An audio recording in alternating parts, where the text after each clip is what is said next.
दोस्तों, कन्याल हिंदी कहानी में आपका एक बार फिर से स्वागत है। आइए कहानी शुरू करते हैं।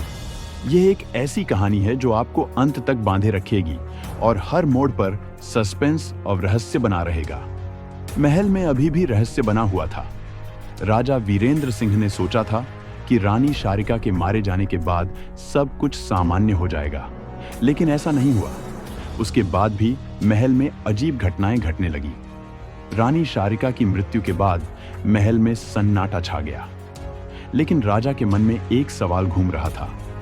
रानी प्रिया की मौत के बाद जो परछाई राजा ने देखी थी, वह कौन थी? क्या कोई और महल में छुपा हुआ था?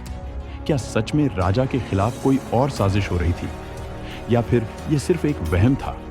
राजा वीरेंद्र सिंह रात के तीसरे पहर अपने महल की ऊंची मीनार से राज्य को देख रहे थे। हवा ठंडी थी और पूरा महल सन्नाटे में डूबा हुआ था। तभी अचानक उसे वही परछाई फिर से नजर आई। राजा ने अपनी तलवार उठाई और उस परछाई का पीछा किया।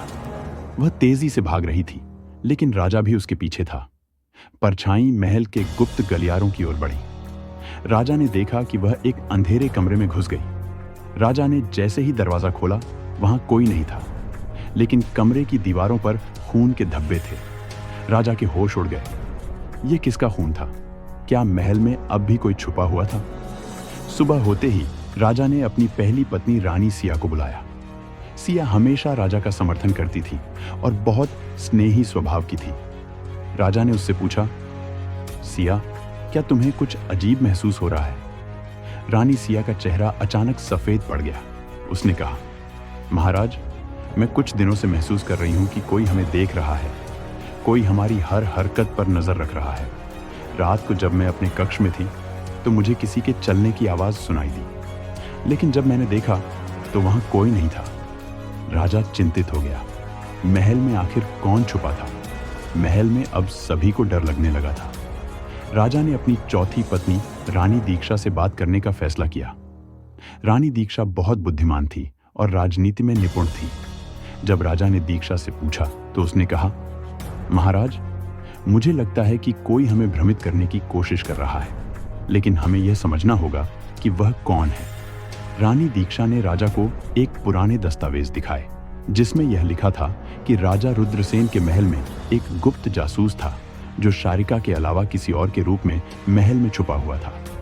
राजा की आंखें चौड़ी हो गईं। क्या शारिका के अलावा कोई और भी दुश्मन था? राजा ने अपनी तीसरी पत्नी रानी अन्विता के साथ मिलकर महल के तहखाने की दोबारा तलाशी ली। वहां जाकर उन्होंने देखा कि एक नया ताजा खून का धब्बा पड़ा था। यह तो नामुमकिन है। राजा चौंक उठा। तहखाना तो महीनों से बंद पड़ा था, फिर यह खून यहां कैसे आया? रानी अन्विता ने राजा से कहा, महाराज, हमें इसे हल्के में नहीं लेना चाहिए। कोई हमें गुमराह कर रहा है। राजा ने महल के सबसे पुराने नौकरों को बुलाया और उनसे पूछा कि क्या उन्होंने किसी को तहखाने में आते जाते देखा था। नौकर डर गए और बोले, महाराज, हम कुछ नहीं जानते, लेकिन जब से रानी शारिका मरी हैं, तब से हमें अजीब चीजें महसूस हो रही हैं। अब राजा को यकीन हो गया था, महल में कुछ गड़बड़ जरूर थी। उस रात राजा ने फैसला किया कि वह खुद पहरा देगा। जब महल में सब सो चुके थे, राजा अपने कमरे से बाहर निकला और महल के गलियारों में घूमने लगा। अचानक उसे महल की छत पर कोई खड़ा दिखा। राजा तेजी से ऊपर पहुंचा और तलवार निकालकर कहा, कौन हो तुम? लेकिन जैसे ही राजा छत पर पहुंचा, वहां कोई नहीं था। क्या यह सच में कोई था या सिर्फ राजा का भ्रम था? तभी राजा को पीछे से किसी ने धक्का देने की कोशिश की। राजा तेजी से पलटा और तलवार चला दी। चमचमाती तलवार के सामने एक जाना पहचाना चेहरा था, रानी माया। रानी माया हाँफ रही थी। राजा, मुझे मारना मत, उसने घबराते हुए कहा। राजा ने तलवार नीचे की और पूछा, माया, तुम यहां क्या कर रही हो? रानी माया ने कहा, महाराज, मैं आपको सच बताना चाहती थी, लेकिन मुझे डर था कि आप मेरी बात पर विश्वास नहीं करेंगे। सच? कैसा सच? राजा ने पूछा। रानी माया ने धीरे धीरे कहा, रानी शारिका अकेली नहीं थी, वह सिर्फ एक मोहरा थी। असली साजिश करने वाला कोई और था। कौन? रानी माया ने डरते हुए कहा, आपका सबसे करीबी आचार्य विदुर।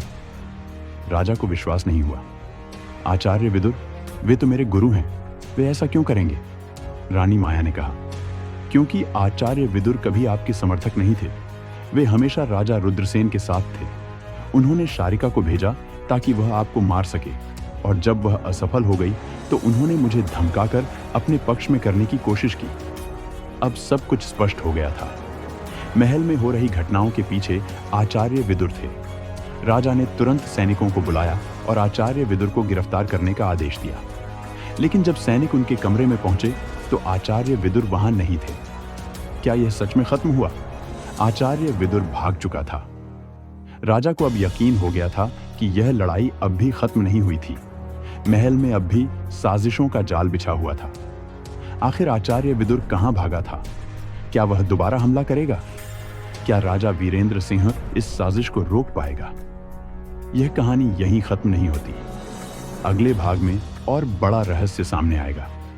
क्या आपको यह कहानी पसंद आई? अगर हां, तो जल्दी ही इस कहानी का अगला भाग आएगा, जिसमें महल के सबसे बड़े रहस्य से पर्दा उठेगा। इस पूरी कहानी को देखने के लिए आप कन्याल हिंदी कहानी के साथ बने रहें। दोस्तों, इस कहानी का दूसरा भाग आपको कैसा लगा, कमेंट करके जरूर बताना। साथ ही वीडियो को लाइक और शेयर करके चैनल को सब्सक्राइब भी कर देना। बहुत बहुत धन्यवाद।